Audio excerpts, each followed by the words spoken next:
نبی کریم علیہ الصلوۃ والسلام نے جب صبح کے وقت صفیں باندھنا شروع کی کہ سب بنا لو، اور اس وقت جب دشمنوں کی طرف سے للکارا گیا کہ آؤ ہمارے مقابلے میں کون آتا ہے، تو 3 انصار صحابہ آگے مقابلے میں نکلے۔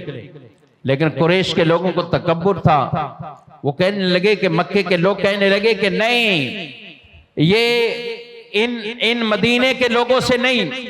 وہ کہتے تھے کہ مدینے کے لوگ فصلوں کے کام کرنے والے ہیں، گویا کہ دیہات کے رہنے والے، ہم دیہاتیوں سے لڑنے نہیں آئے، ہم ان سے نہیں لڑیں گے۔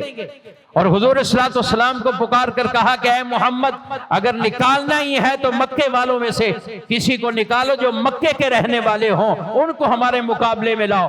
حضور اسلام نے ان تینوں کو واپسی بلایا اور مسلمان صحابہ کی صفوں میں دیکھا تو میرے آقا کی نظر حضرت علی پہ ٹھہر جاتی ہے۔ فرمایا علی باہر آ جاؤ، حمزہ باہر آ جاؤ، عبیدہ باہر آ جاؤ۔ فرمایا یہ ہیں مکے کے لوگ، یہ پہلے باہر آئیں گے۔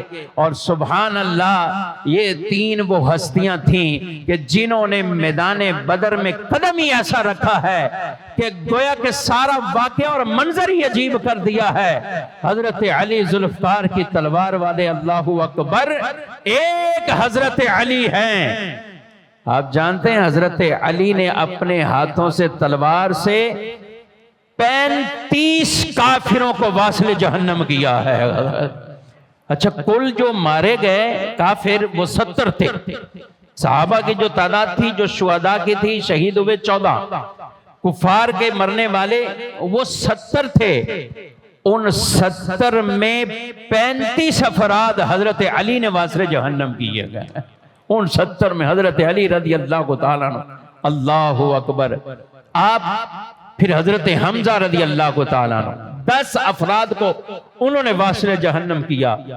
یہ جب منظر دیکھا ہے تو پھر تو کفار کے اپنے پاؤں لڑکھڑا گئے کہ یہ ہو کیا رہا ہے۔ ہم تو یہ سمجھے کہ ہمارا 1000 کا لشکر ہے، ادھر 313 ہیں، ہم 1000، ادھر کچھ بھی نہیں، ادھر تلواریں ہیں، ادھر اونٹ کٹ رہے ہیں اور لوگ کھانا کھا رہے ہیں، ادھر بظاہر لوگوں کے پاس نہ کھانے کو ہے، نہ ان کے پاس تلواریں ہیں، نہ کچھ اور ہیں۔